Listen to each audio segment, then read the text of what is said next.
Hello, everybody. Welcome to the Popular Music Books in Process. It's a joint project of the International Association for the Study of Popular Music, US chapter, and the Journal of Popular Music Studies and the POP Conference. I'm Elena Razlogova, one of the series organizers, along with Eric Weisbird, Carl Wilson, Gus Stadler, Alex Vesey, and Antonia Randolph. You can find our entire calendar on the IASPM website under the Journal tab. You can also catch up on videos of our past sessions on Eric's YouTube channel, including a session from 2 weeks ago on S.H. Skitz Fernando's book on the rapper MF Doom and underground hip hop. We will be off next week, but we'll then return on February 4th at 5 p.m. Eastern with a book in progress conversation with Crystal Anderson and Tamar Herman on the genealogy of K-pop. Today, Jabari Evans is talking with Tyler Bunzey, Stevie, Dr. Viu Johnson, and Andre at 2 Daniel about Jabari Evans's ethnographic study of hip-hop as civic education for Black and Brown youth in Chicago public schools. And I'm going to give you guys some quick background on today's presenters. Their full bios will be available in the announcement, so I'm just going to go through the basics. Jabari Evans is Assistant Professor of Race and Media at the University of South Carolina and Associate Faculty at the Berkman Klein Center for Internet and Society at Harvard University. A native Chicagoan, Evans's research focuses on the subcultures that urban youth and young adults of color develop and inhabit to understand their social environments, identity development, and pursue their professional aspirations. Evans' research has been recognized for by awards by the International Communication Association, and he published in numerous journals as well. And in 2014, he founded his nonprofit organization, the Brainiac Project, Inc., to leverage the combination of social media and a burgeoning local hip-hop scene as a means for violence prevention in Chicago's South Side communities. Tyler Bunzey is an assistant professor of cultural studies at Johnson C. Smith University, where he also serves as the program coordinator for the cultural studies major. His academic work and teaching intersect at the crossroads of popular music, race, hip-hop studies, and critical race theory, providing students with an in-depth understanding of the socio-cultural forces shaping modern society. Bunzey also contributes to the broader conversation on music and culture as a freelance journalist for the Queen City Nerve, a Charlotte-based publication where he offers commentary on the evolving dynamics of the music industry and the cultural significance of hip-hop. Stevie Dr. Viu Johnson is the assistant professor of creative practice and popular music at The Ohio State University. He's the Tulsa-based producer and a DJ, a Southern soulful sample-based beatmaker and songwriter who utilizes sound to educate and liberate community through music and stories. Dr. Viu received his PhD in higher education administration from the University of Oklahoma in 2019. His dissertation received the 2019 Bobby Wright Dissertation of the Year Award for the Association for the Study of Higher Education. He was also the 2023 Nasir Jones Hip Hop Fellow at Harvard University and the 2023 Women's and Gender Studies Center for Social Justice Activists and Residents at the University of Oklahoma. Andre Adtu Daniels was born on the south side of Chicago and used his gift with words as well as his passion for his community to change the reality that surrounds him. As a rapper, mentor, and community activist, he created the free recording studio and music mentoring program for teens and young adults called Haven Studios. This program encourages youth to find their creative voices, connects them with resources to develop educated careers in entertainment, and has become a safe space for many youth all over the city of Chicago. He has also a lot of awards and a lot of appearances in the media. He's currently the regional director of guitars over guns in Chicago and an adjunct professor at Columbia College teaching audio history. During their conversation, please post your questions as you think of them in the chat. In the last part of the session, Gus will call on you to unmute and ask them during the Q&A. And of course, we'll also encourage you to use the chat for comments and conversation. However, we'll ask presenters to ignore the chat, as I mentioned, and we'll send them a copy of that transcript later. And now I'm going to turn things over to Jabari Evans and his interlocutors. Thank you for that introduction. Sometimes when I hear my introduction, I don't even recognize myself, but I appreciate the words. The way this is going to go, I wanted to do something that was a little different than me actually giving a talk related to the book, or even just me being in conversation with one person as a Q&A. I kind of wanted to have a panel. And so that's sort of the format that this session is going to take. Tyler is going to serve as the moderator, and both Stevie as well as let me be hip hop view and add to are here I not couldn't change just my name in Zoom, so you know that's what the I'm only saying? reason why Not you just see be it. not just because of, their connection to hip hop culture as those who produce and create. But I have them here because they both exemplify what I define here as hip hop civics. Both of them having, headed up initiatives, headed up community centers, programs and the like that really are exemplary in my mind for what I envision this idea of hip hop civics to be. And I think they both do this in completely different contexts, but with the same result. And I think having them on this call was very apropos because I think not only are they mentioned in the book, but their work speaks volumes, and I want their work to be amplified.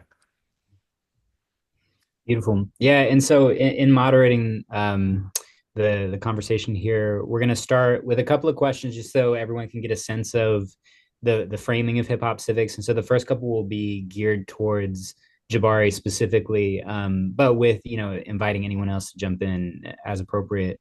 And then the latter kind of questions are going to be geared towards what this looks like in practice, which are going to be kind of more the panel geared questions. So without further ado, let's just jump into it. Jabari, so this idea, your argument throughout the book centers on this idea of hip hop civics, and you leverage like a distinct understanding of civics that's in conversation with the traditional relationship of public schools to civic education. But also you importantly depart from that traditional understanding. So my first question is kind of simple. What are the civics in hip hop civics, and what's their relationship to the traditional understanding of civics and civic education in the US? Yeah, I mean, I think it's interesting. I drew upon this really through Trisha Rose's definition of hip hop, where she says that, hip hop at its core, its function is to rehabilitate communities for Black and Brown folks, right? And so if we take that as like our fundamental understanding of what hip hop is, although if you ask my students, it's the music genre, right? But if we take the fundamental definition of hip hop as being meant to sort of rehabilitate communities for those that have been disregarded or underrepresented, then the civics in the term is sort of like the idea that through hip hop culture, we strengthen bonds in our community, we foster civic engagement, civic imagination, and even civic participation amongst residents. The very core or the very start of hip hop is the block party, it's the gatherings, it's the in-person experiences, it's the performative narratives, not the mediated ones, but this idea that you couldn't be hip hop if you weren't physically there. And I think hip hop civics, in terms of how it sort of could reinvigorate civic education, in my eyes, is in urban education spaces in particular, where we've lost this thought process of civic education, or when we do place it in those environments, we're thinking solely about like presidential elections, or we're thinking about the Constitution, or we're thinking about an American dream that isn't necessarily accessible to these young folks in the ways that it might be accessible to those young folks that came along decades ago. And so really, um, civics has always been there in hip hop. It's just that it's a civics for a person whose personhood hasn't been respected the same way as others. And so I think really what this is starting to introduce is to say, hey, like we have to meet Black and Brown youth, where they are figuratively and literally, and sort of recognize that their practices, products, and mindsets and traditions have to somewhere fit within the American dream. We can't fit the American dream of someone else into them. No, and I thought that was really powerful, in my first read through is like thinking about civics like on a different canvas, essentially, right? Like the American civics is typically on the canvas of the nation and like the nation state and national citizenship, right?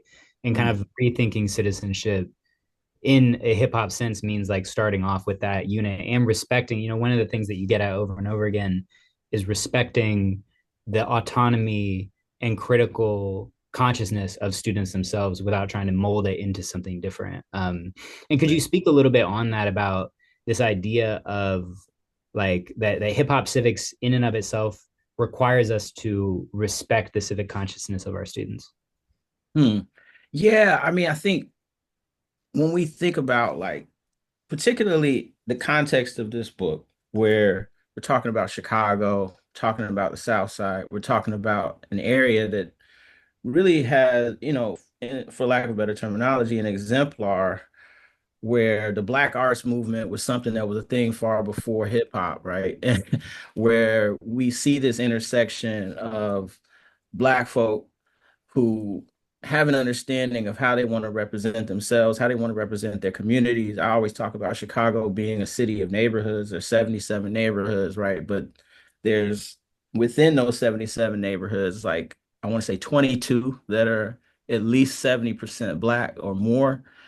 And so each of those neighborhoods are very distinct. And I think at the heart, at least of this particular study, I see that, if you want to be an educator in Chicago, you got to have an understanding of the landscape that you're in. And that doesn't matter if you're an after school teacher, it doesn't matter if you're a basketball coach, it doesn't matter if you're in any way a youth worker in Chicago, you have to not just have an understanding of working with youth, you have to have an understanding of the landscape that you're walking across and the community and the systems that you're operating in. And with hip hop civics, we're talking about young people who already have an understanding of resilience. They already have an understanding of poverty. They already have relationships with their peers, and they already have an understanding of oppressive structures. It's just how that shows up.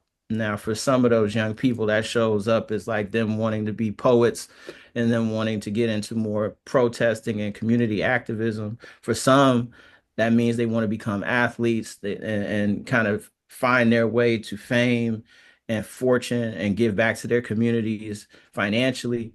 For other young people, that's becoming GD. That's joining a gang. That's kind of falling into the institutions that are available to them and that are accessible, and also the ones that sort of embrace them as a part of a community. And so that's another part of civics that I think we have to sort of deal with. And hip hop has a messiness that is almost like a beautiful struggle in and of itself. But like that's what I think hip hop civics also has to sort of put forth is this idea that yes, there's a lot of strength within our communities. There's also a lot of deficits. We can't define ourselves by those deficits, but we also have to reckon with them. And I think recognizing that just because a community isn't a community that you deem as positive doesn't mean that the forces that bring those young people together and excite those young people or make them more engaged can't be activated in ways that can be used for positive development. And I think it's funny because depending on who you ask, GD stands for growth and development. So it's a there's an interesting and tricky history of even the street gangs in Chicago, and how in many ways they mirror some of the same principles of the Black Panther Party, of the Nation of Islam, of some other, more reputable, I suppose, institutions in the Black community, or even in the ways in which the Black church has initiatives that serve the community. I always thought it was so dope, and we'll get into this, how AD has a program that sits in the basement of a church, right?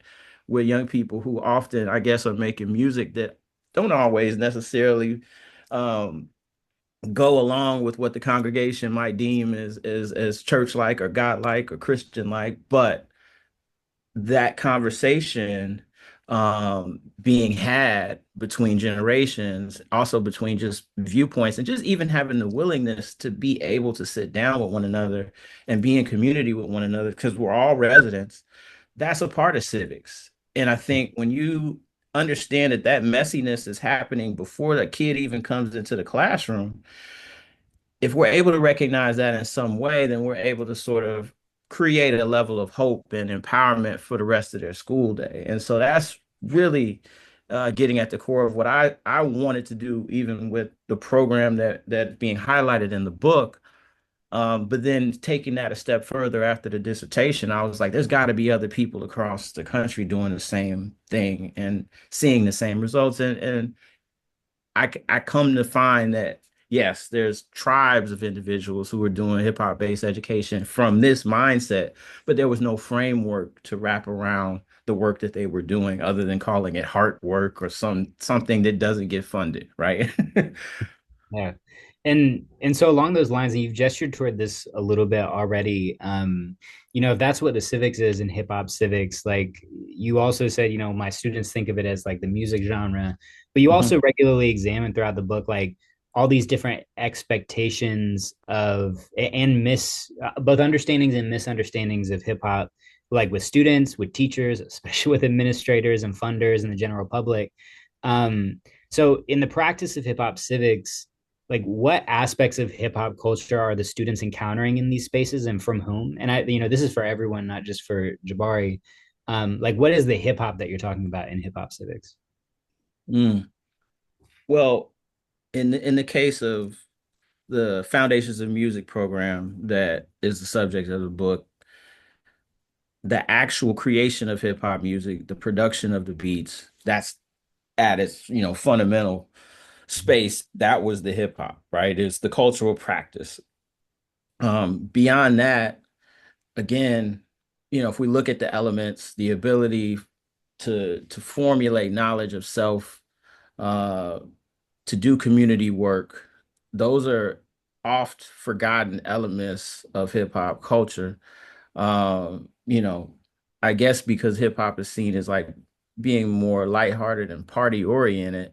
Uh, that's there though. This idea that we can have conversation and we can cipher, which is also like this concept that's very integral to hip hop, not just in the idea of rappers getting in a circle, but really getting in a circle to talk with one another and build with one another, to exchange with one another. That exchange doesn't necessarily have to mean that you're a rapper.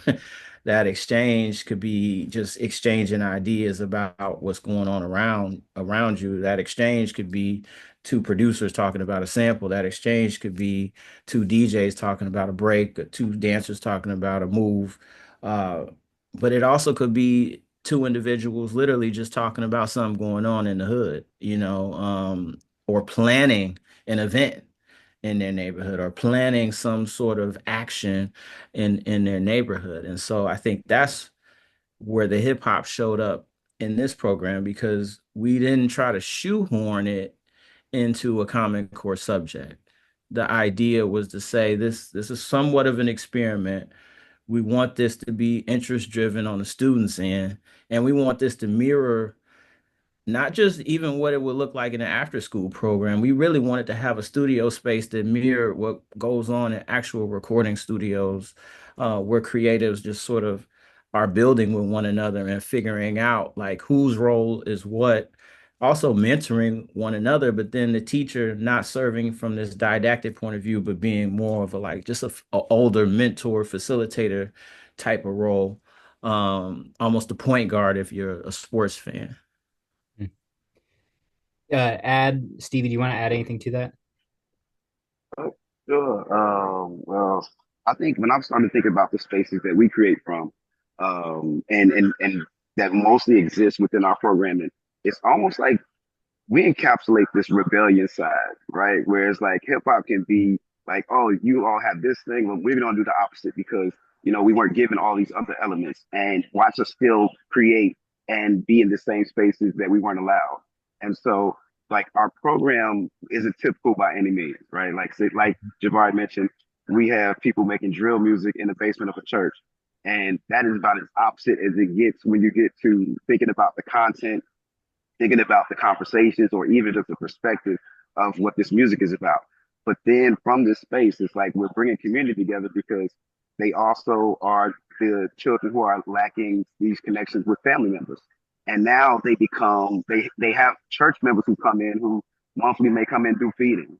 And now they're breaking bread with some of the church moms and they're talking to them and they're having these open conversations about their life and their situations. And now they having the same family or familiar relationship that they didn't have prior.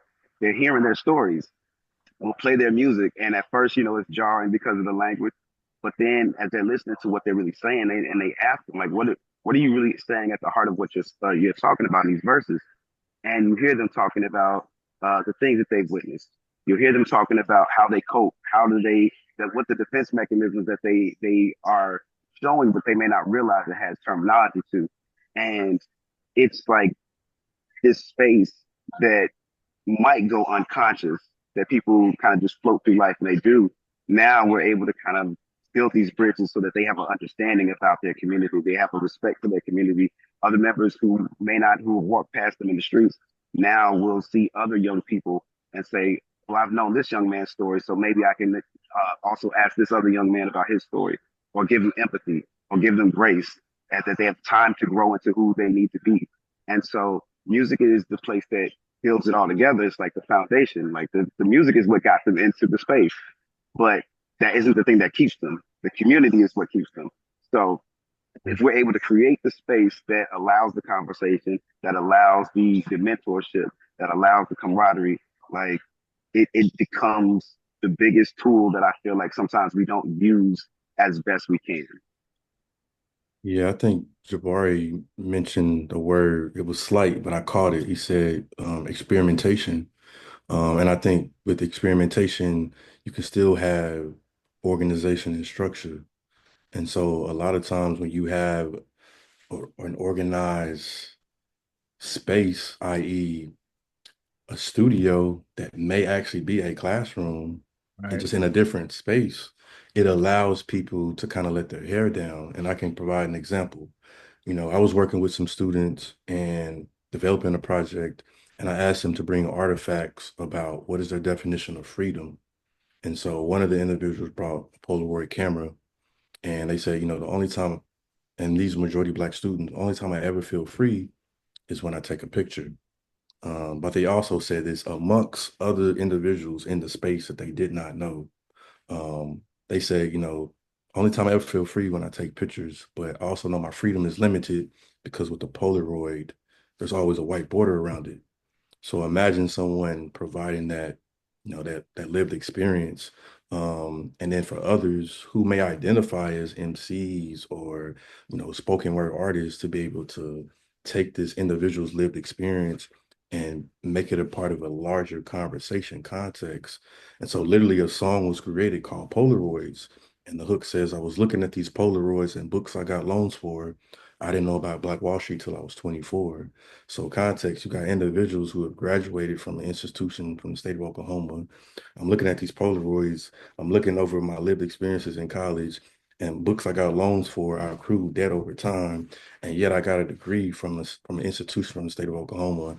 And I live 2 hours away from Black Wall Street, and I don't know about the 1921 Tulsa Race Massacre. So now we've taken this one snapshot of this individual whose life is way bigger than this one context. Just want to take that.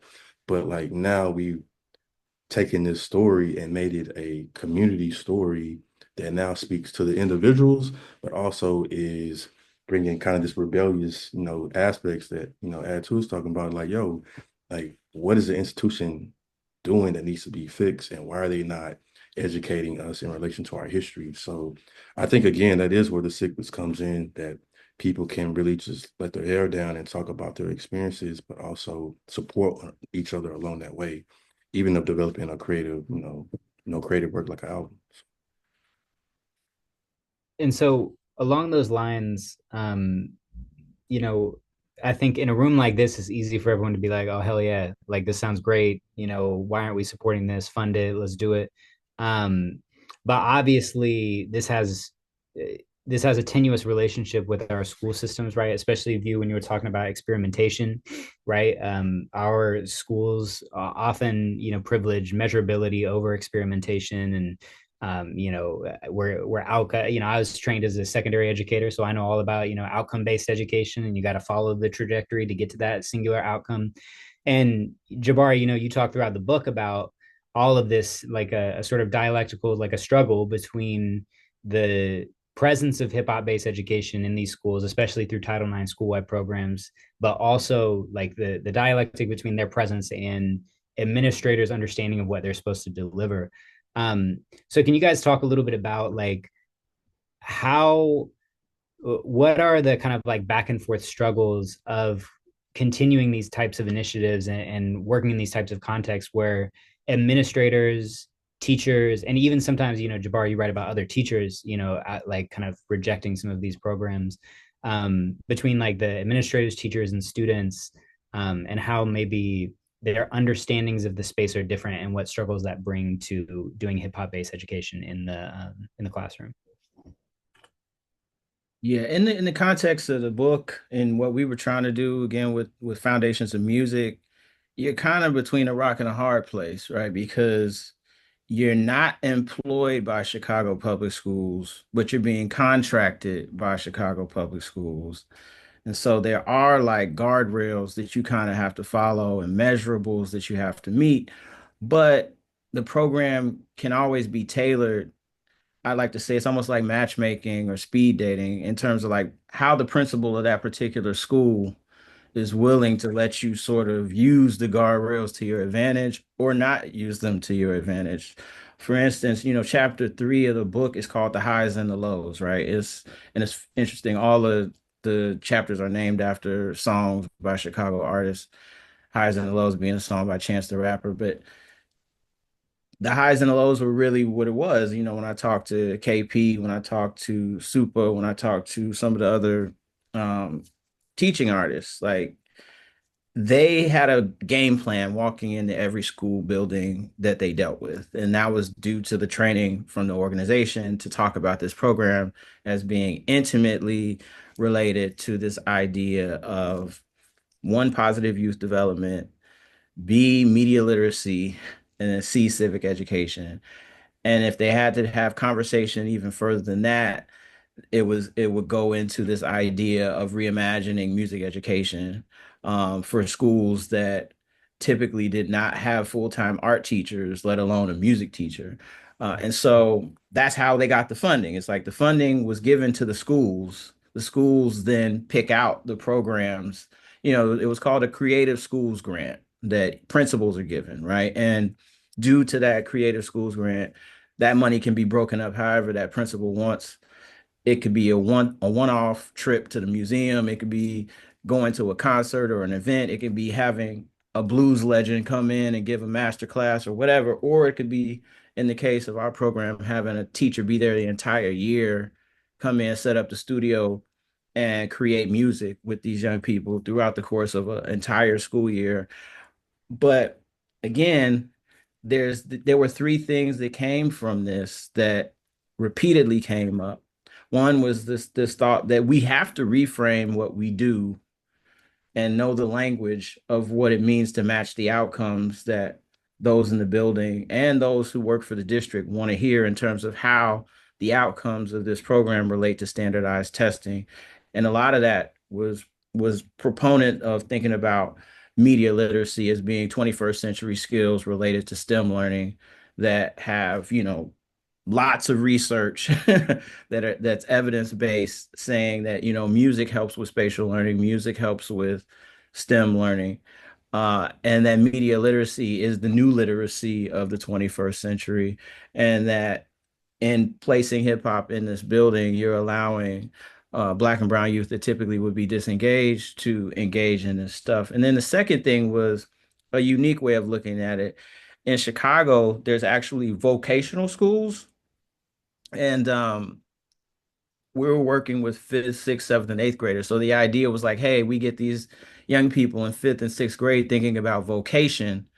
That's another way of viewing this program as being positive, right? So that almost sidestepped the conversation about standardized testing and saying that like, hey, if this young person wants to be a studio engineer, right? They could be an audio engineer for a rapper the same way they could be an audio engineer on a film set, the audio engineer for a church that has a gospel choir that needs an engineer, and we can get this person working, and that's a skill set that they can have as early as 13 and 14 years old.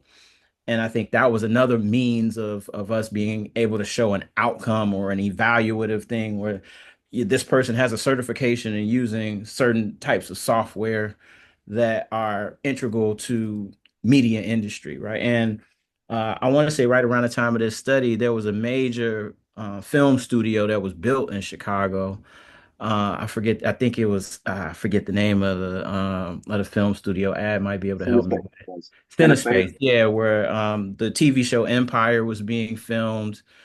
All the Chicago, whether Chicago Med, Chicago PD, all of those programs are filmed in Chicago at Cinespace. And so Chicago being a hub for media more generally, all the advertising agencies in Chicago, whether it's Leo Burnett or Burrell Communications, the idea that we were training young people for their vocation was also a way of sort of sidestepping. And I hate to make it sound like it was such a hustle, but in conversations with the teaching artists, that's how they felt. They felt like we have to memorize the script in order to get folks off our back, and maybe even what you see in the classroom might not reflect it, but as long as me as the facilitator is able to translate it to these outcomes, then we're okay. And then the last route that I saw teachers take was to say F it. There was some that said F it. I'm gonna do what I want to do in this building for as long as I can, how I can, and reach these young people. And if I get fired, so be it. So that was sort of the in between of the highs and lows, where you had uh KP, who it's a pseudonym, but like he's sort of the politician. You have Super, who's like sort of I'm an audio engineer, I'm an audio professional. I talk about workforce development. Um, but then you had Jerry, who's saying like, I'm gonna just do what I do. And he's saying like, I'm not like these other guys. I don't have the associate's degree. I don't have the master's degree. I don't have teaching experience. I do have experience in hip hop. And this is how we do things where I'm from. And I want them to have authentic experiences. And I'm willing to go to bat for the youth if it means the people in the building, basically throw stones at me for the way in which I'm sort of not controlling, quote unquote, my classroom. So those are kind of like the three ways I identify in the book. But I imagine that, both you and Ad have their own experiences because they were, we're talking about elementary school context. So their contexts are much different, I would imagine. Yeah, dealing with the various different educational institutions, I've seen it all. Like when I first started doing some of the music mentorship, we were at a space called the UCAN Academy, which were students who might have certain behavioral issues, and they were maybe kicked out of other schools because of their temperament or whatever it was. But it's like the typical school you walk in, and before you see anything else, you see the metal detector and you see security guards, and you would be like, what type of space am I walking into? And it's like they're treating the kids almost like prisoners. And we were the group who were like, they're trying to test out like, can music control these kids? Like that was the perception. And if we weren't coming through with certain metrics, then they would deem it that this program isn't fundable. But they seen results where the engagement was higher. We could have these conversations with students who normally might have been tapped out of paying attention of some of the regular everyday goings on, and now instead they're like locked in and they're really focused. And that kind of translated where we was like, okay, well, if this works, how can we kind of scale this? And other programs in other places, and of course when it comes to funding, that's a whole different subject because retention becomes a whole other issue. And whatever the metrics of the cycles of the year changes, then you might have to shift just to make sure that you're still within that space. But we were just saying like, what do we do best? And how do we engage? it genuinely, because so many different programs they miss that, and they'll try to make sure that they're receiving funding, but then they're missing the mark of what we're supposed to be doing. And so uh, I've learned to, where we can't receive some of the support because we don't fit within the traditional box, is to find the ways to communicate to our proper audience. So now we've been reaching out to more organizations who fund programs that might not be typical, that might be outside of the box, but are doing something creative to get the results. So we're part of cohorts like the Elma Foundation, who they support music programs from across the country, who do studio programs just like ours, who are doing different things like buying neighborhoods like by the block, and they're owning these different buildings, and now they're turning these same buildings that might have been unused to housing for students, resource hubs, and they're doing something that hasn't been done, but we know it's needed. So um, that's been a really amazing space for us to thrive, and also we get the accolades too. So that's the other thing that helps us out as far as maintaining and sustaining. Like, we had President Obama come in, and he filmed his national CBS piece to in our studio with our students, listening to them rap, asking them about what keeps them into spaces like this, and showcase it on like their national CBS feature, and to see the kids articulate why these things matter, why hearing their story matters, helps other people who may have been outside of that space, who may not look twice at a program like ours, now see the value in it and say like, okay, the shiny thing is in the room. I see the president. Okay, that's good. But then you come back from there and say, well, let me go back to the heart of the story. And why does this need to be highlighted in the way that it does? Why is it so important that he's here? So we're able to kind of catch those group of people and find our ways outside of the traditional route that may have been given to us at first. Yeah, I'm gonna go back to Jabari's comment about the three groups. I'm definitely the third group. Just in relation to, really fighting for those stories to be told. So, particularly in relation to Tulsa, you know, critical race theory is a huge topic today. But one thing I want to point out is this idea of interest convergence that Derek Bell talks about, and he says, social mobility only takes place for Black folks when it's in the interest of white people. And particularly with the Tulsa Race Massacre, the centennial, I moved to Tulsa in 2019. I've been in Oklahoma since 2007, finished at OU, and immediately, obviously, A.D. Carson was the only hip hop tenure track professor at the time. So, doing a dissertation form of hip hop album and trying to find a job in the academy was not a thing for me at that time. So I moved to Tulsa and started working for the Woody Guthrie and the Bob Dylan Center, two museum exhibits that are housed in the historic Greenwood District. And they are funded by a nonprofit, a billion-dollar nonprofit organization. So we're talking about, administrators and funders, but like these nonprofits is part of this conversation too. And in relation to interest convergence, the reason why they were willing to fund a community project like Far North Africa, because the centennial is coming up and all eyes is going to be on Tulsa. You had Watchmen, you had Lovecraft Country, you had so many documentaries that were coming out during that time. Like, we need to have something in place that takes this ugly history and puts it in a beautiful light. So we need to attach ourselves to artists and rappers and spoken word artists and creatives who are direct descendants of folks who lost their lives 100 years ago.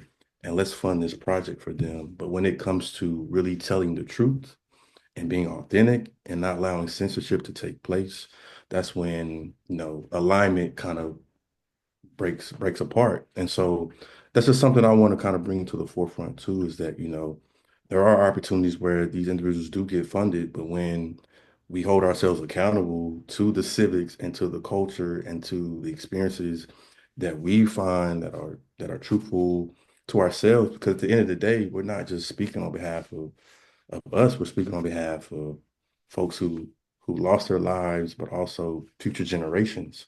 And so that's just something I want to kind of bring into the forefront of this conversation as well. And as you see, when we start to tell our truths, then those interests kind of don't converge in the context of that situation. And so for my last question, because I know we got to get to Q&A after this, and just as a reminder, I saw that Gus said, make sure you put your questions in the chat. But for this last question, I'm curious a little bit about some of those ambiguities that, View, you were just talking about. Because institutionalizing hip hop can, also raise a slew of other issues, right? And like and Jabari, you explore a lot of these in the final section, the methodological notes at the end, and thinking about what's included and what's not. Some critics could very tenuously, admittedly, argue that hip hop based education, like, essentially makes hip hop respectable within a classroom setting, and considering hip hop's history of rejecting the classroom setting, and all the narratives that we get from hip hop about the classroom is never really a welcome one. But then others could also argue that, like, the objectification of hip hop in educational contexts is inevitable. So like all these schools are just going to be doing these, like, DEI initiatives, that these are marketing strategies to make the schools look good. So my question is, along these lines, what are some of the ambiguities surrounding the institutionalization of hip hop in classrooms and spaces like this? And not just ambiguities in terms of the issues and problems, but also the ways in which kind of hip hop can unearth some of the contradictions and hold them together.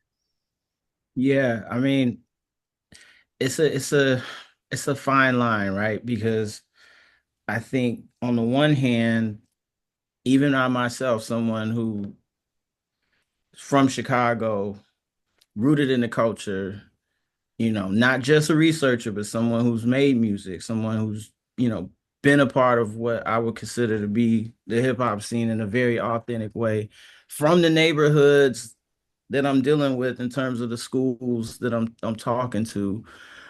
Even I wrestled with this idea that in order to get into the space, I have to tell people I'm a graduate student at Northwestern, or in order to get into the space, I have to sort of maybe change my voice, change the way I dress, change the way I show up.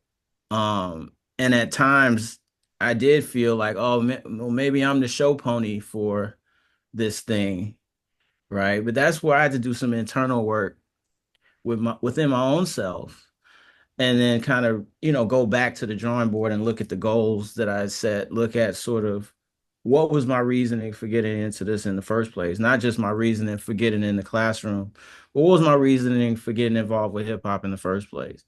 And I think going back to the Brainiac project, 2014, that's a time where, I'm leaving a position of what some would imagine to be a dream. I had a record deal, I'm touring, I'm doing things that most folks that I'm teaching at least were dreaming of doing. But I got twisted up when I got into the actual rap music industry. And like a lot of my peers, fell into a lot of the trappings of what it means to be in the industry.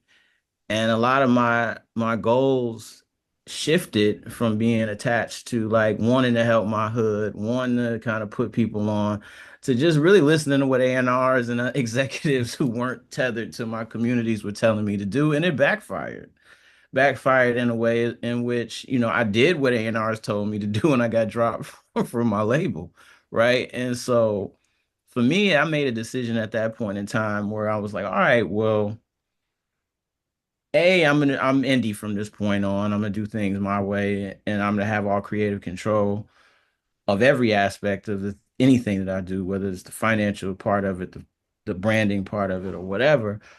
But translating that into this conversation, I've found that this only works when you're willing to sort of take authentic figures from the communities that your institutions are nestled in, and marry that to then the youth that you're sort of trying to cultivate.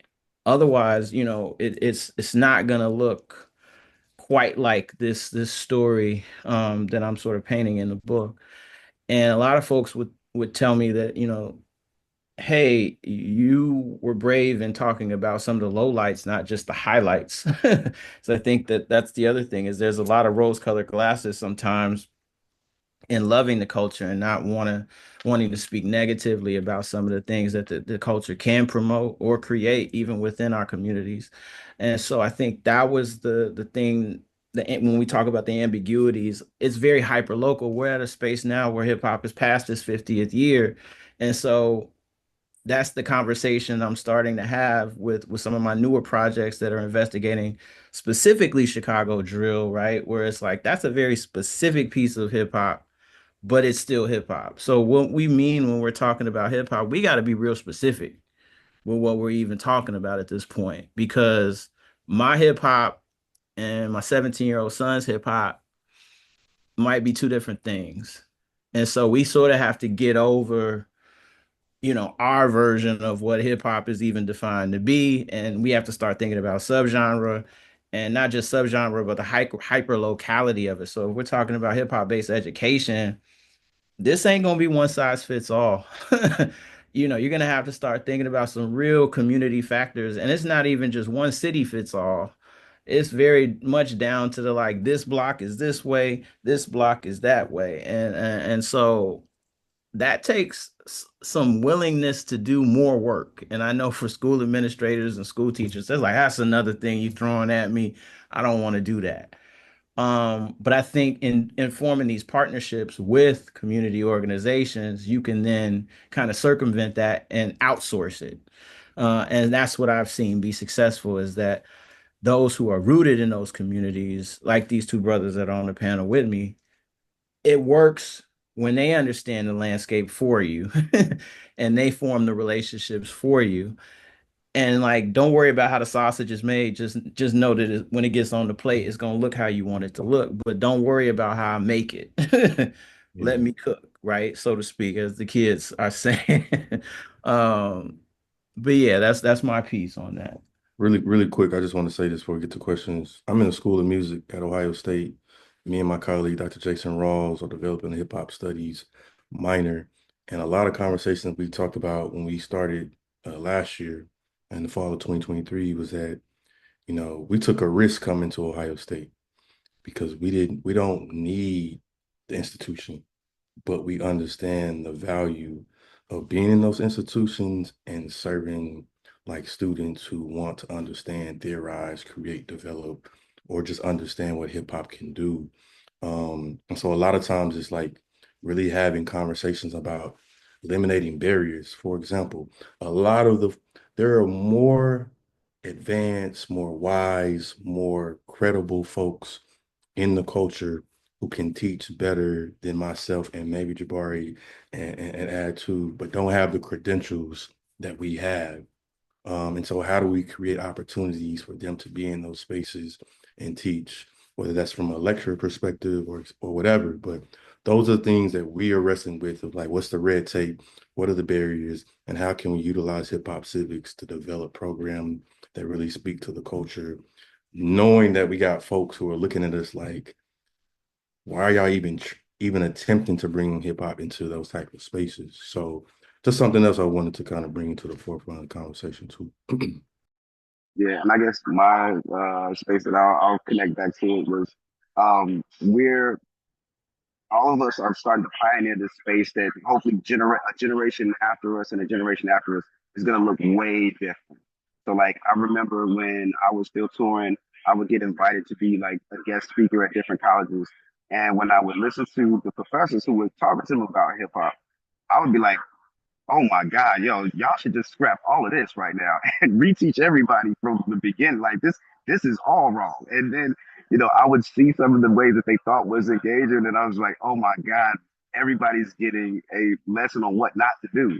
And I can see how disconnected it would be. But if you assume that whoever was the teacher, you'd be like, all right, this professor has to know what they're talking about. They have a degree in this, but that may not necessarily mean that they actually participated in this. It may just been the person that they found. So, but now you're starting to see them find more people who are of the community, who have the teaching skills as well, who understand about how to engage with students, but also has some level of understanding about the music industry, because there's so much overlap in everything that's going on. There's so many different predatory practices in all genres of music that they need to be educated about. And so hip hop is, of course, it's nuanced in its ways, but they need to understand that it's not all good. There are some elements that we do need to fix. There are some stuff that we need to bring to light so that they can be better in the next generation, so that we shine light on whatever it might be, and they can take this information and grow from it. So it's still new. We're really making this space where now people who might go into hip hop or starting to think like, I'm just going to be an artist, now they're seeing the pathways open up. Well, I can also be a professor.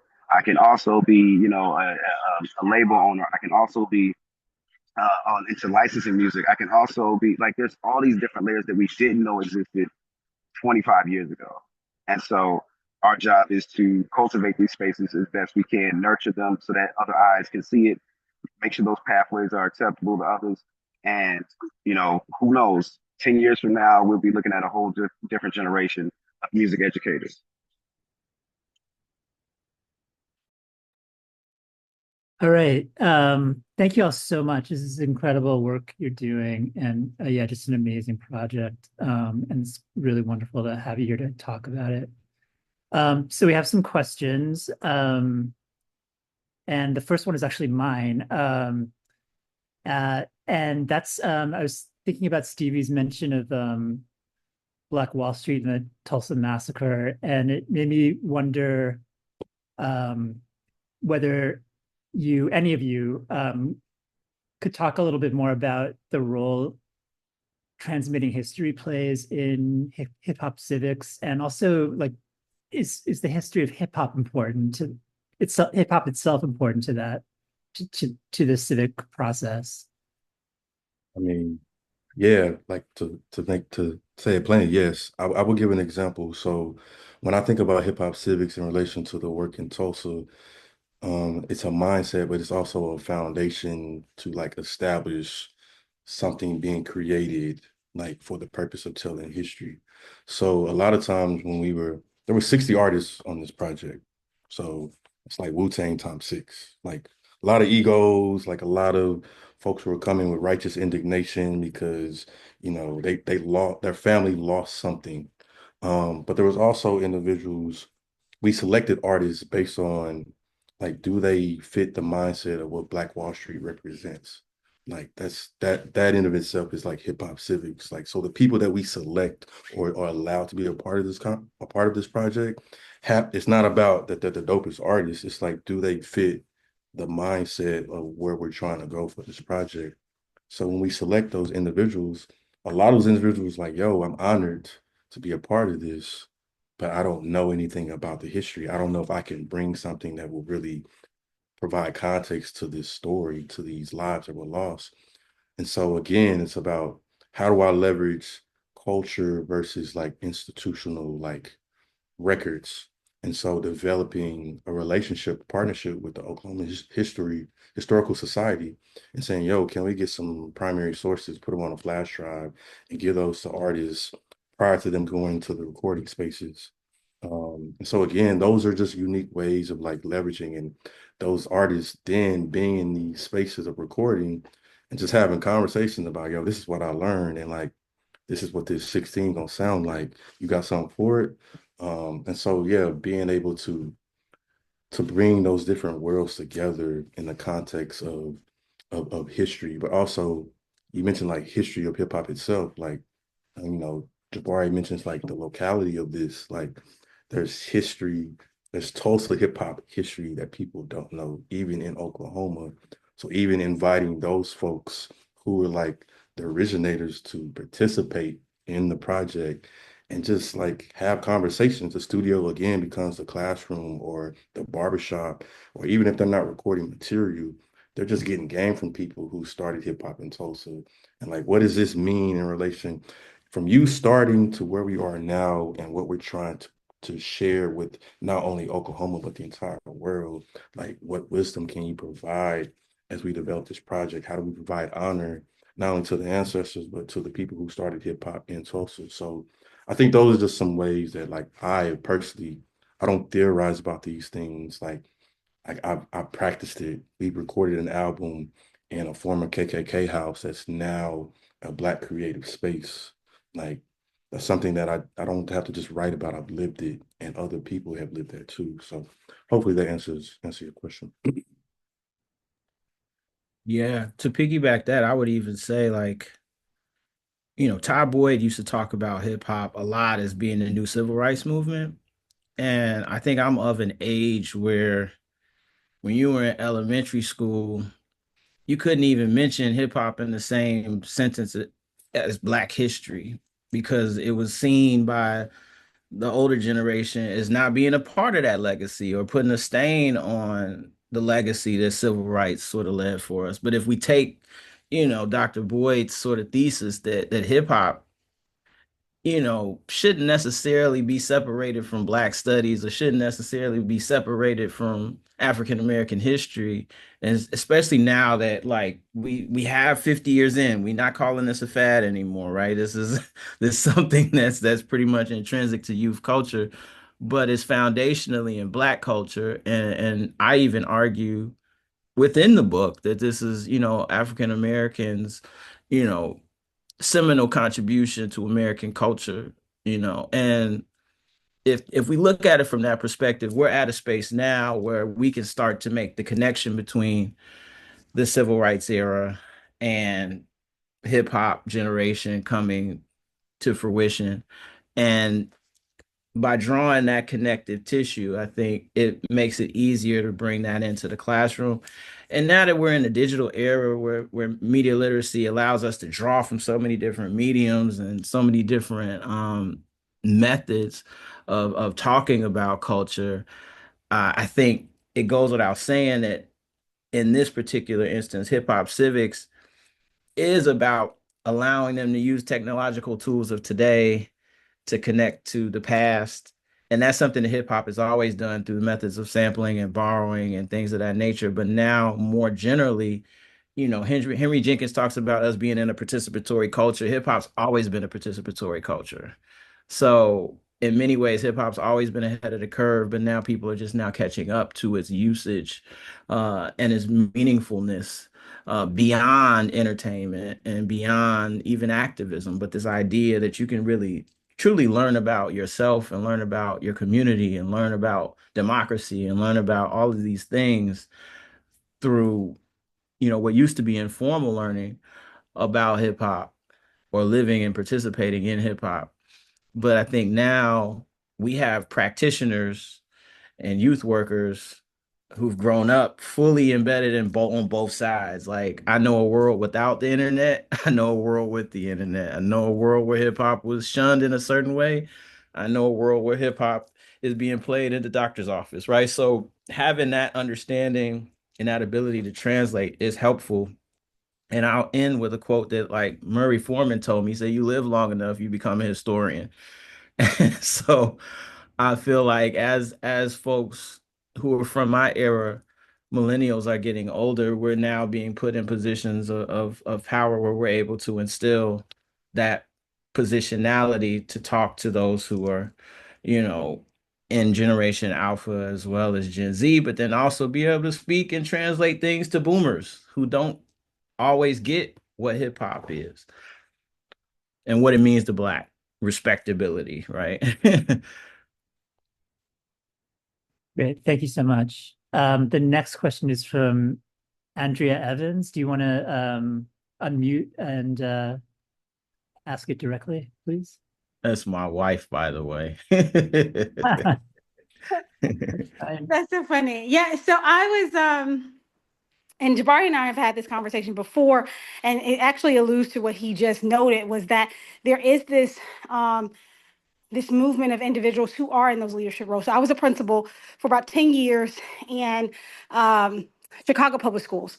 And there are individuals who are proponents of hip hop and understand it and understand its positive impact. However, a lot of the organizations sometimes struggle, the creative spaces struggle to translate their impact so that those of us who do understand the positive impact can translate those things into those spaces where we do sit at the tables to have those conversations. So my question is like, how do you, or have you thought about, or what does the steps look like to connect with educators that can help with that translation for the principals? Because it felt like, and through the conversation that was shared, like the principals sometimes are, or sometimes the educators are anti to the movement of it, when that's not always the case. They're also fighting for it, but what's being brought to us is not easily translatable into what's necessary for us to be able to support it. Yeah, no, I definitely can speak to this. With working for so like I'm the regional director of a program called Guitars with Guns, and in that space we are in middle schools and high schools and community spaces across Chicago. We're in 22 different spaces, and one of the things that we initially did when we first started out, like when we were just in the first two spaces, was we would start going to some of the different teaching cohorts and really get a chance to talk and engage with different programs, with different people who are in charge of the budgets for programs, asking them like, all right, well, how do we get on your list? How do you know, like it was beyond just the pitching of the program. It was, what are your metrics? Like, are you doing it through, the certain practices that we are? Like, are you SEL like trained? Are you guys doing PYD practices? Are you, what method are you surveying your kids? How often are you surveying your kids? What results are you looking to highlight? Like, how do you have the data to match up what you say? Because a lot of times we have the Goodwill program that is like, it's nice on paper, and when you talk about it, it's cool. But they also need to show, all right, how is this serving our kids academically? How is this improving their attendance, their engagement, behavior, whatever it might be? And so, and it can't just be some arbitrary or abstract thing that we're putting out saying, well, they're doing it because they're practicing this. It's like, are you showcasing the exact connection? Like, can you show that whenever your program is going on, their attendance is very high? And or can you showcase that their grades started out this level because of your engagement, and also your, if you're connecting to resources, tutoring, whatever it might be, that it jumped up. So that is always helpful for programs to people who may not understand that. A lot of times they think, I have the product and that's it. It's like, no, there is a marriage between both. And so I would love to do more of those things where more of our people with the programs fully understand what are the deliverables from a higher education space. And I'm seeing now more than ever that, individuals who were doing the research and they were facing the pushback at the very beginning of this whole idea of hip-hop based education, because what they were doing was this qualitative work that was often like auto-ethnographic. It was just them and them evaluating their program that they were implementing. I'm finding now, some 20, 30 years later, some of those individuals now are back in the institutions and they're training teachers. And I think that is the other part of this, is that, if you're coming out with that being in your toolbox, then it's not us educating you after the fact. I think now we're seeing that there's more folks, and I think that almost piggybacks the last question of like, now that, the history of hip hop is 50 years long, but I think the history of like hip hop based education as something that's presented, and I think View could speak to this because, that's his discipline. I think, now we're seeing those who are able to go back and actually train those whole districts in, how hip hop based education can look within their spaces. Versus I think before it was like going back and trying to reinvent the wheel for some folks. Catching folks on the way into the profession is a lot easier than to try to convince them that this is something worthy if they weren't taught it prior to. And then also, the generational thing. There's more folks who are just trying to understand how they can fit their own identities into the classroom. And to bring some disclosure, like some of my wife's colleagues were the people who I was interacting with for this study. So it was like towing this line of these personal relationships that are on one end, and then also being able to be like, yo, this is your friend, but I don't really like how how this person is sort of interacting with the program and how they sort of have their work processes or whatever. But I think that the book highlights those principals who I felt were very well positioned to have the program implemented, but still face those struggles and issues just because they're middle people at the end of the day, and they were struggling with managing all the bureaucracy around them. All right. The next question is from Catherine Parrish. Hi. This is so inspiring. I teach high school. I've been teaching high school in Toronto for 25 years. And I mean, this is very inspiring.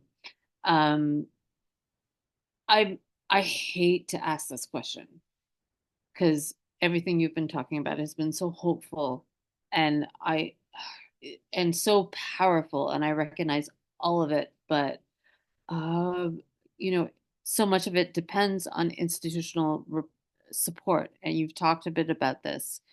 And I mean, the inauguration was yesterday, and so many of us who have hopes for a particular kind of vision of America are very worried.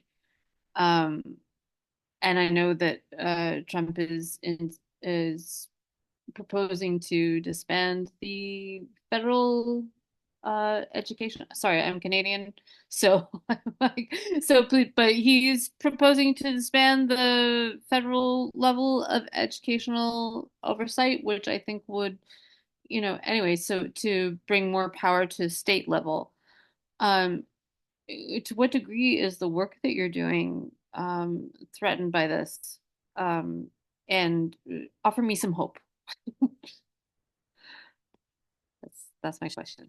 That's tough. I will say this, something that there's two ways of sort of approaching this. One, I'll approach it just from more of a hip hop cultural standpoint. I found that I teach this in the course that I've designed here, where my hip hop class, and me and my students had this argument all the time. But usually, innovation for hip hop comes at its points where society is treating it at its lowest, right? So often, the best work creatively, or even the best of hip hop, tends to show up when it has to resist oppression. And that's sort of like at the core of when we're talking about rehabilitating uh, communities, which was sort of what I brought to bear at the very beginning. I think creatively and artistically, we're gonna see individuals do things that we never thought they'd be able to do with hip hop, as hip hop has done time and time again.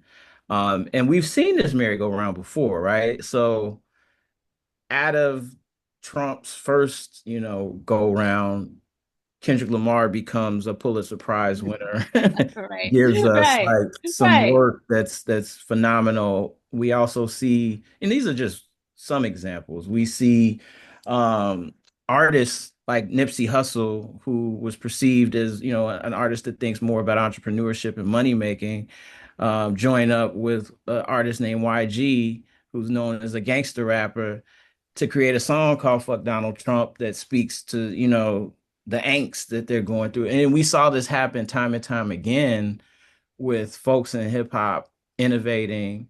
I like to tie hip hop to a lot of things outside of music. So I mean, just even the social movements that are occurring during Trump's first go round, a lot of that is spawned because it becomes serious. I argue sometimes in my classes that hip hop in many ways was too celebratory when Obama was in office, and kind of rested on its laurels in many ways. And that's I think just the cultural overarching piece. But I think if we take it to the standpoint of hip hop based education or hip hop civics, I think what we do need to do is be wary of the carrot that will be dangled in front of folks. Because I think as much as you want us to think that, this work won't be supported, I think it's going to be supported even more so, right? But who's going to get the funding and how is that funding going to be implemented? That's the thing. Because what ends up happening is like a Trump administration will find a program to hold in the air to say, hey, we love hip hop. We're contributing Right. to hip hop. We're down with the folks. You're And I saying think like that we the can check that inauguration, box. having Nelly perform, having Snoop Dogg perform, when we're talking about, I saw that in the comment or the chat as like a question. And so I'll kind of combine those two. That's what I mean by dangling the carrot. There's going to be carrots dangled in front of programmers as well, and those who do this sort of work. And, there's a history of, you know, the master's tools being given. Absolutely, Audre Lorde, right? Yeah, but But I mean, there's been such, I'm just, I'm also in Toronto. Mhm, So, and I'm terrified about like what I've been seeing happening, in education. mhm, Um, it's been going on certainly for longer than the last 4 years, but especially in the last 4 years. And now, ding, ding, ding, right? I mean, how long do you think your program is going to be allowed to, honestly, allowed be funded, allowed to exist? mhm, I mean, you're in Chicago, so, you're not in Tennessee, you're not in Florida, mhm. right? But like, these are my concerns and for you and for us. And I'm terrified. Um, sorry, I'm terrified. Yeah. It's all I can, this is so hopeful, and yet I'm like, real, like it seems everything you're doing, and I know that it is going to have such an on lasting legacy in the individuals you've been reaching, the communities. I mean, I know the power of it, and I'm so inspired. And so at one point, I'm like, oh, like, after yesterday, I'm like, I needed this. But at the same time, like, what's going to happen? Like, realistically, what is going to happen to these programs? Because education is something which the state has so much control over, Oh, yeah. right? I mean, you could argue that education is like a complete institution of state control, right? You know this, I know this, right? And the fact that you've been like, I think you have been doing some amazing, what a friend of mine called rearguard action, like, within these spaces and finding those places. And I hope that I've been doing the same up here in my own small corner and in different ways. But I'm terrified like about the restrictions that are going to come, especially about race, especially about race, right? Yeah. So so I'm just really concerned. Yeah. I So mean, I think so that concern is the cultural warranted. stuff is, I think, but within the institutions, Mhm. I don't know. Now I'm We just going blah blah blah. Yeah, I'll stop. it's frightening. We have a couple more questions that I want to Yeah, get to though. I'm gonna stop. I'm sorry to just, yeah, I'm gonna stop. Antonia, Jabari kind of touched on your question, but do you want to follow up? Yeah, no, thank you so much for this presentation. I really I am drawn to the idea of like these civic programs, and but then I was hung up on the definition of what the function of hip hop was, using Trisha Rose's definition, because it felt overly optimistic about hip hop's politics over time. Mhm. Um, and I think just like Black politics are varied, hip hop politics are varied. And to look at hip hop politics doesn't mean that you're going to lead to um, democracy. So I wonder how self-reflective the programs are about hip hop's politics. Certainly. I'll start that conversation because I kind of opened the door with the last question, but selfless promotion, the book does go into this more in depth, right? So there's a lot of wrestling with the messiness of what my colleague Mako Fanyo calls hustle culture, and so hip hop often has prided itself even within its thought process of rehabilitating the community. It was devaluing the humanity of women at the same time. It was upholding individual wealth over community impact at certain points. It was devaluing knowledge and devaluing work that didn't bring one material gain, right? And I think those stories and those narratives were presented as a way originally for young people to talk about just them being in survival mode. But when it was commodified, survival mode became kind of like cool. And so this thought process that I should always be in survival mode. I don't sleep. I hustle. I'm just getting money. I'm doing whatever I need to access to be this individual king, so to speak, right? And I think that has to be talked about. I think with this particular program, there's a lot of ingredients in the recipe that made this particular program work at these two particular schools. And so I wrestle with that in the methodological appendix where I'm just talking about like how like we had 12 schools. I picked two that seemed to be the archetype for what I felt the ingredients would look like. But I didn't really touch upon like where it didn't work at. I didn't really touch upon where, we didn't even get to implement the entirety of the program because for some reason it got pulled out.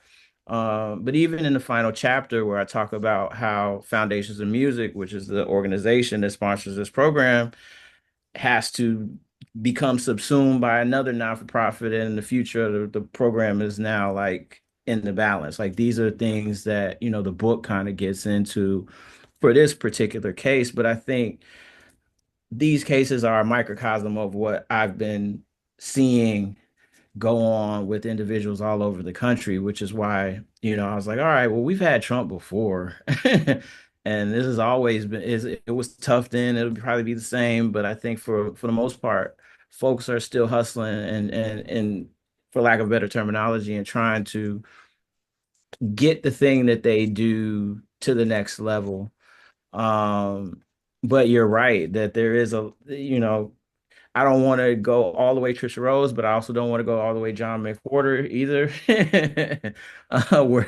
Where I'm saying that there's no value there, there's no political, empowerment there. Like I think there's a meeting in the middle, which is why I said there's highlights in this book, but there's also lowlights. And I think even the teaching artists that I talked to were very cognizant of even their own toxicity in certain ways, and I think that conversation came up even more when I'm presenting to my committee, and we're talking a little bit more about the gendered aspect to uh, this endeavor, even in thinking about uh, the straightness of the study, right? And how certain students didn't feel like their identities were represented in the community that this program was sort of putting together. So, I mean, I think there's always going to be a level of contradiction, a level of contestation. But I think the beauty in hip hop is that I think it allows us to talk about the messiness that is society more generally. And so, yeah, you're right in that the outcome is not always political empowerment, but I think there's always political implications. And as long as we can have substantial discussions in the classroom, and as long as these programs are allowed to allow these things to sort of happen organically, I think ultimately it's for the better good. I'll just add really quick. Trump had his first presidential campaign stop in Tulsa in 2020 during the peak of COVID. And it was actually the same time during our typical Juneteenth celebration, which Tulsa has the largest Juneteenth festival in the country. And it was canceled because of COVID. And when we found out, intentionally found out maybe 4 or 5 days before he was coming to Tulsa, um, the community essentially came together and was like, yo, we're gonna put our lives at risk and put this Juneteenth festival back together. So what I'm getting to, and I feel like a lot of my examples have been kind of examples outside of the classroom, but what I'm really getting to is that a lot of times these conversations are organically taking place with what is happening in the world. And particularly in those type of moments, we were still recording and developing what this body of work would be. And so a lot of these pieces are happening in real time that is engaging the artists or the creatives or the community to essentially stand for something. So I wanted to mention that. And then just plainly in relation to Nelly and Snoop Dogg, you know, particularly as a DJ, when I go into a space and I'm not DJing and I hear someone play music, example from R. Kelly, like I cringe. Like I ultimately like leave the space for particular reasons. And I think there's a certain level of accountability that we have to take place in relation to folks like Snoop Dogg and Nelly. Because I would argue like and Rick Ross, like I literally had, folks texting me like, yo, I'm so sad that I had to remove certain music because of people's decision to do certain things. But I think that's the kind of the reality where we stand as a community. Like either you're gonna stand with us or you're not gonna stand at all. And I think particularly for me, I know you mentioned like McWhorter and Trisha, I've been reading heavily, rereading, hip hop studies in Black with Saucier and Woods, and they talk about, is hip hop studies particularly a part of Black studies? And they're critiquing it very hard, particularly critiquing Trisha Rose's work. And so I think again, like if we're not focusing or centering our work around civics of the Black freedom struggle, then we're really losing sight of what the power of hip hop culture and how we can mobilize, things in the future. So in relation to that, with, the work of hip hop feminism, fucking with the grades and John Morgan, things of that nature. So just wanted to make sure I spoke to that too. Yeah, thanks very much. So we're almost out of time, but Elena, your question is such a nice question that I think you should ask. Okay, so first I just want to say that it's really clear to me that adult participants in these projects also get a lot out of the process. And it seems, especially in Tulsa, it seems like musicians who participated learned a lot. It's really great. I wonder, can you talk more about what has happened to the students after they graduated? You mentioned there were several decades that you've been doing this. I mean, that different groups have been doing this. And I just wonder, do they become engineers, sound engineers or musicians, or do they become teachers or community activists as a result? Does anybody ever come back and try to participate in these projects and help? Thank you. Again, very selfishly, I'll be like, get the book, because there's definitely some stories that I'm highlighting in the book. But anecdotally, away from foundations of music, I'll speak more to like young people who came through the Brainiac Project when I was doing the Brainiac Project. So on the one hand, I could always hold up someone like Vic Mensa, right, who's a recording artist with Rock Nation. He's, someone who actually accomplished his dream of creating music professionally. At this point, he's a millionaire. Like he's able to do the things that he wants to do, but he's also created his not-for-profit Save Money, Save Life that does a lot of great work in Chicago. And I'm seeing him sort of formulate, him and Chance the Rapper. I didn't necessarily teach Chance the Rapper, but Chance the Rapper was around me as a young person visiting my studio as well. And to see them, Chance has his program, Social Works. Like these are two individuals who reached the pinnacle of their dream artistically, but have come back to Chicago, still hold residences in Chicago, and are still of the people and still are working with young people who are coming behind them. So that's one, side of the thing, right? Where it's like folks actually made it and what we perceive to be making it in the music industry. But then on the flip side of that, even more so, I just have young people who talk about this thought that like they didn't even think about college until, they interacted with me or interacted with the program or interacted with the studio or saw young people who came from neighborhoods and backgrounds that weren't theirs. But were allowed into to shared spaces with these individuals, and that exchange, like what we talked about at the very beginning, influenced them to you know, take things that they learn from their peers and apply them to their own personal journeys. And so that for sure happened a lot more. There's a lot more of those young people than Vic Mensa's and Chance the Rappers. And so that could look what success might look like.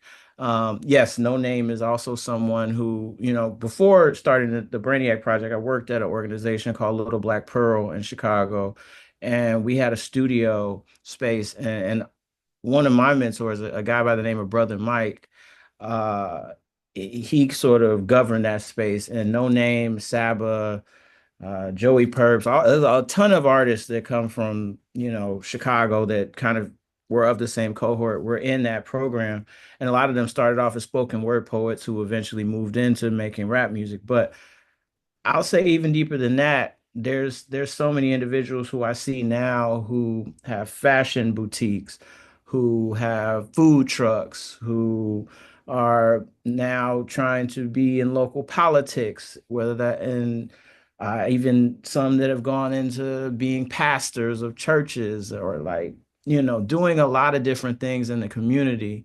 But I think the one thing that is the through line is that commitment to Chicago. I think I see from the young people who participated, where, whether they become school teachers, whether they became DJs, whether they became party promoters, whatever it is that they're choosing to do, they're also using each other as resources. And that's the cool thing to see, is like the same way, there's an ecosystem that I had amongst me and my friends that I even talk about in the introduction of the book, of how I even got introduced to hip hop through family members. I've seen now like folks who aren't family members treating each other as family and looking out for one another in ways that I could never have imagined um, through those experiences, right? And so, yeah, definitely there's some outcomes that are very positive. On the flip side of that, there's also some outcomes that I talk about in the book, like someone like Lil Mister, who had a song called no lacking. And lacking is a slang term that becomes very popular in the cultural zeitgeist or whatever of hip hop and in internet culture more generally. This idea of getting caught lacking, that's a terminology that he came up with, a hashtag he came up with, and then a viral song associated that he came up with. But very tragically, he was murdered in front of his house, right? And this is during the time of me doing the research. He goes viral, doesn't really get a chance to experience what comes with that virality. But I'm not going to make it seem like he was a saint either. He was participating in things when he wasn't in our program. So, all that said, there are a number of outcomes that I've seen from the young people who participated in my program. But at the same token, the through line that I saw is that they found a commitment to one another. They never lost that commitment to like that community that they formed during that period of time, where it's like I saw kids who were from rival neighborhoods like become cool and look out for one another, even if it didn't always end well. It was like, oh, we don't mess with him. He cool. Like he cool. He not from our side, but he cool. Don't worry about why he cool, but he's cool. And sometimes just that navigational system in a city like Chicago, I found that hip hop was the catalyst for that type of support system. More recent for me, I'm currently in Tulsa right now, even though I'm based in Columbus now. But I came home because I'm developing a kind of a DJ immersive experience company, very similar to like a boiler room, trap karaoke, urban tribute, R&B only type of thing. It's called Sauce, and I'm essentially doing it with my students who I taught at an institution in Oklahoma, who really inspired me to like, I know Jabari mentioned this earlier, like having this internal kind of friction with yourself of like, can I authentically show up as myself? And, a lot of times when we bring hip hop and civics into the space, like, we always think that we're pouring into people, but like we also learn so much for our students. And so to develop, something that like my students are also like supporting me and my dreams and my vision, which is really ours. We decided that we want to do a program Sunday called Sauce Had a Dream. And obviously, as we were talking about Trump and being inaugurated the next day, then it being federal holiday with MLK Day, it's like, how do we center ourselves in Tulsa at the top of 2025 with Tulsa having its first Black mayor? And we also decided to do a banned book drive as a part of the event, which Oklahoma's 49th in education and all these different anti bills that we have, coming our way. And so again, it's like these civics can turn into, these monetary entrepreneurial things, but at the core of it, I'm doing it with the people that matter the most, which is my students, the people that I love and adore. So yeah, I think this is just the beauty of the work. It could look differently. And I think going back to your comment again, Jabari, like hip hop is going to create something that they never thought would ever exist or happen. And I think it's already being taking place for sure. All right, we should wrap up, but thank you all so much. This has been a really wonderful session. I think we all learned a lot and feel optimistic in a dark time. Yeah. So Can I remind about the next? yeah. So on February 4th at 5 p.m., we'll have a book in progress conversation about genealogy of K-pop with Crystal Anderson and Tamar Herman. And please come and join us. And thank you for coming to this one.